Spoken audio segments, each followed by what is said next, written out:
خواجہ قطب الدین بختیار کاکی سب کہہ دو رحمت اللہ علیہ، بڑا ولی ہے، بڑا ولی ہے۔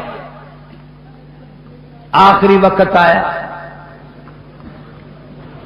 وصیت نامہ لکھ دیا، انتقال ہو گیا، لوگ آ گئے۔ اتنا اچھا زمانہ تھا، مولانا مناظر احسن گیلانی رحمت اللہ علیہ نے لکھا ہے کہ خواجہ قطب الدین کا جنازہ پڑھنے کے لیے جو مجمع آیا ہوا تھا اس میں کم سے کم 15,000 محدث تھے، 50,000 قاری تھے، 80,000 ناظر قرآن پڑھنے والے تھے۔ ریل، موٹر، کار، ہوائی جہاز کچھ نہیں تھا، اتنی دنیا جنازہ پڑھنے آئی تھی۔ جب وصیت نامہ کھولا گیا، توجہ کرنا، بس یہ بات لکھ کر اگر آج آپ لے گئے تو انشاءاللہ میرا وعظ کامیاب ہو جائے گا، جلسہ کامیاب ہو جائے گا۔ وصیت نامہ کھولا، اس میں لکھا ہوا تھا میری نماز جنازہ وہ آدمی پڑھائے، میری نماز جنازہ وہ آدمی پڑھائے جس میں 3 شرطیں پائی جائیں۔ میری نماز جنازہ وہ آدمی پڑھائے جس میں 3 شرطیں پائی جائیں۔ پہلی شرط یہ ہے ساری زندگی میں، ساری جوانی میں آج تک ایک دن بھی اس کی جماعت کی نماز تو کیا تکبیر اولا بھی فوت نہ ہوئی ہو۔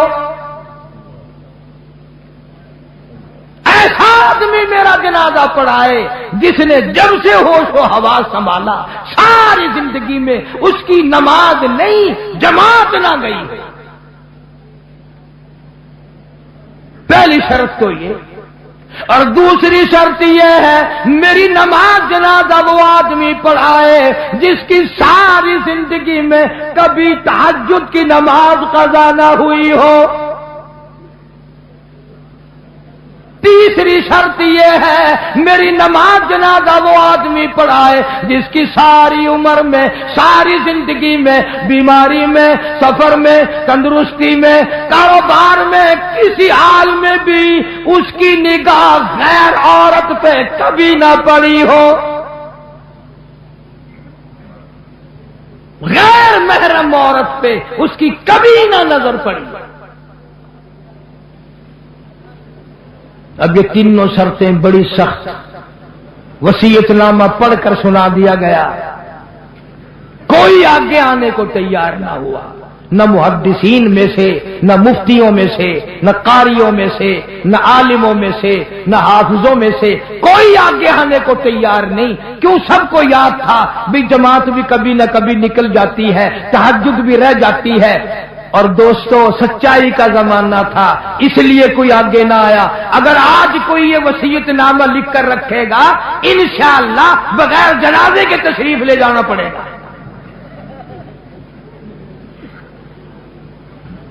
اگر آج کر ایسا وصیت نامہ بھی لکھو گے، ایسا ملا آگے آئے گا جس نے کبھی فرض بھی نہیں پڑے، وہ کہے گا چلو چھوڑو یار، اور نہیں اخبار میں فوٹو تو آئے گا۔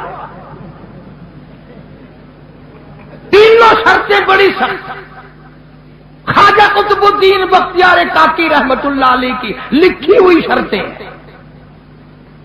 صبح سے لے کر شام ہو گئی، عصر کا وقت آ گیا، جنازہ رکھا ہوا ہے، خلقت خدا کی آئی ہوئی ہے، نہ کسی میں یہ شرطیں پائی جائیں، نہ کوئی جنازہ پڑھائے۔ عصر کی نماز کا وقت جب قریب آیا، ایک آدمی صف میں سے نکل کر آگے آیا، جنازے کے قریب آیا اور منہ سے کپڑا اٹھا کے کہنے لگا او خواجہ تجھے کیا ملا، تجھے کیا فائدہ پہنچا، تجھے کیا چیز حاصل ہوئی، جاتے جاتے میرا پردہ کیوں کھول گیا۔ آج تک میرے رب کے سوا تیرے سوا کوئی نہیں جانتا میں کیسا ہوں. آج تو نے میرا راز کھول دیا. میں سمجھتا ہوں کس کو لکھ کے گئے ہو, کس سے جنازہ پڑھوانا چاہتے ہو. مجھے پتا چل گیا تھا پر میں اپنے آپ کو چھپانا چاہتا تھا. او خواجہ مجھے دنیا میں کیوں ذلیل کر دیا. اب دو باتیں ہیں, اگر میں اپنا راز بچاؤں تیرا جنازہ پڑھانے والا کوئی نہیں, اور اگر تیرا جنازہ پڑھاؤں میرا راز نہیں بچتا. کون ہے آج میرا پردہ بچائے؟ تو نے تو اپنا فائدہ کر لیا, میرا نام لکھ کر چلا گیا, شرطیں میرے بارے میں لکھی ہے. آج کے بعد دنیا مجھے کیا کہے گی؟ ابھی موت نہ جانے کتنا دور ہے. اگر اس کے خلاف ہو گیا میں کالی کملی والے کو کیا منہ دکھاؤں گا؟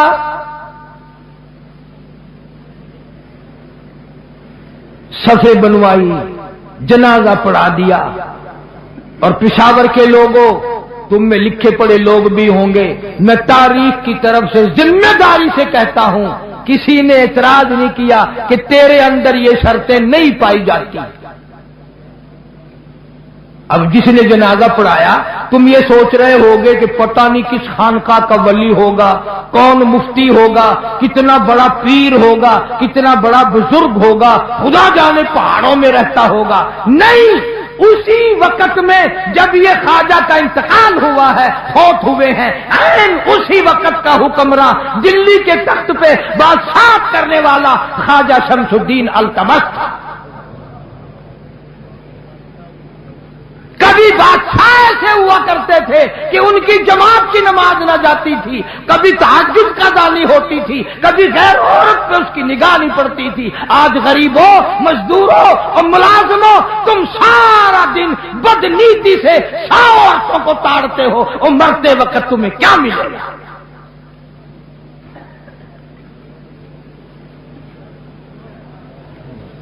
اور یہ لازمی بات ہے جب بادشاہ متقی ہو, جب بادشاہ اتنا بڑا ولی اللہ ہو, جب بادشاہ اتنا بڑا دین حق کا پابند ہو, تو رعایا کا کیا حال ہوگا؟